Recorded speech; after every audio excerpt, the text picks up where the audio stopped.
Alright, we are here with Russ and Zion from Boombox. What's up, guys?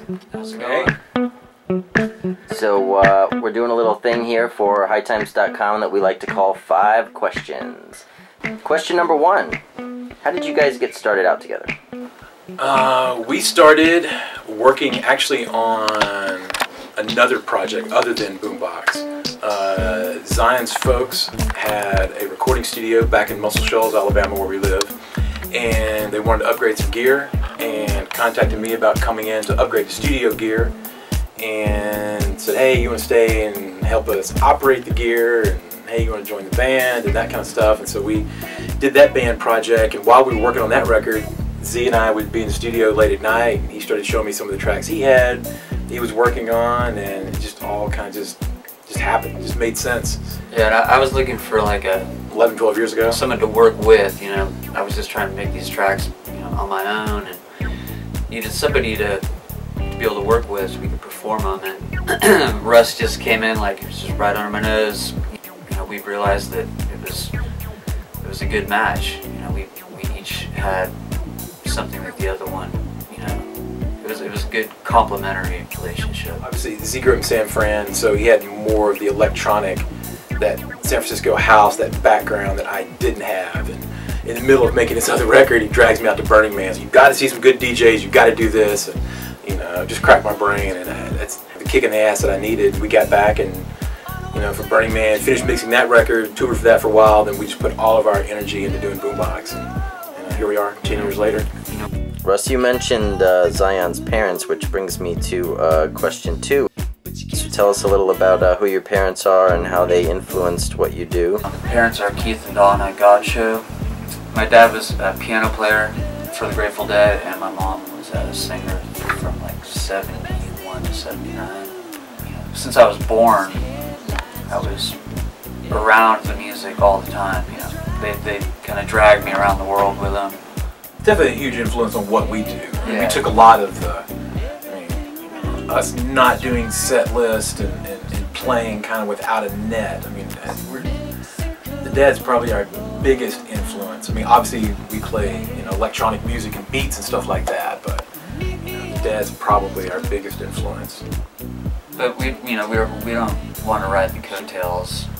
We were very adamant about that from the beginning. You know, this is really the first time I've even talked on camera about this. You know, because we really didn't want to be like pigeonholed as a band that was trying to, you know, ride coattails. And if people find out that, you know, there's Grateful Dead background in there, then that's great. But we want the music to be what catches people first, for sure. Growing up in that environment brings me probably to my 3rd question, which would be, when was the first time you got high and what were the circumstances? I was hanging out with my friends in high school. My friend Turtle was the first guy that got me high. It was awesome, you know. Definitely changed a lot for me at that moment. You know, that was a moment where I sort of counterculture or whatever. You know, oh, this is bullshit. This is, you know, it was one of the I had that moment as a kid. You know, oh, it all makes sense now. Yeah, I do remember that for sure. I was actually in Egypt when the Dead played in Egypt in '78, and I was 4.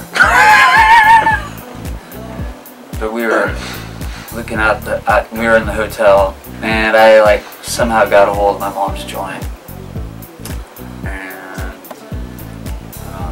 yeah, sat there and stared out the window at the pyramids all night. So yeah, I wrote a song about it. It's one of our songs. It's called Sahara. What do you guys like to smoke on? What's your favorite strains or concentrates, and what's your favorite methods of vibing? We vape a lot now, with oil, wax, that kind of stuff. Mostly in a pen. We've got our own pens that we're kind of, you know, we sell at shows on our website. We put out now. We partner with the company Ripstick, and we sell a Boombox, a little kit, you know, that kind of stuff. And then we also work with Puffco on some kind of pens and stuff like that. In a free world, though, I would like, you know, just old school roll joints. Yeah. You know, good, nice, good herb, and a wrap is kind of. Traditionally like sativas, but you know, we Lemon got Sour D. Yeah, those are pretty much our favorites. We love the taste of the lemon G. We're rocking Sour D right now. I think that's what we got with us right now. I really like the Northeast bud.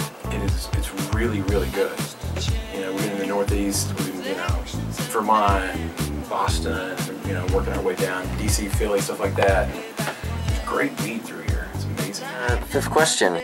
You guys have a new album out. Tell us a little about it. You guys blazing up when you were working on it? New record's called Filling in the Color. It's our third studio album. We think that's some of our best work. We live in Muscle Shoals, Alabama, and a lot of it was done there, but we also incorporated on this record live tracks from live shows. So there's multiple, you know, like Z's guitar parts, or, you know, maybe the bass track that I played from the computers and drum machines. But anyway, we took parts that were recorded in front of a live audience and brought that back into the studio and incorporated to the record. I think it gives it a cool, it's a different feeling when you're playing tracks in front of people and you're engaging in a conversation versus us just hanging out in the studio or something like that.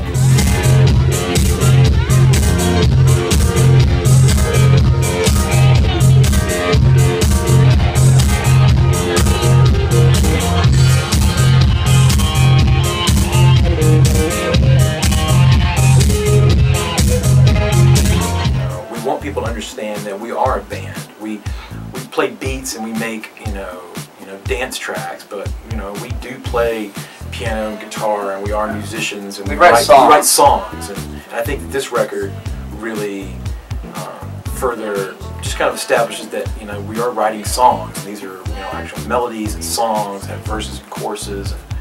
But I still think we do the best work. I mean, obviously we're taking stuff from live shows, but us just getting high in our studio and working on tracks late night, it's still, you know, that special, sacred place for us. Yeah, that's our zone. Yeah.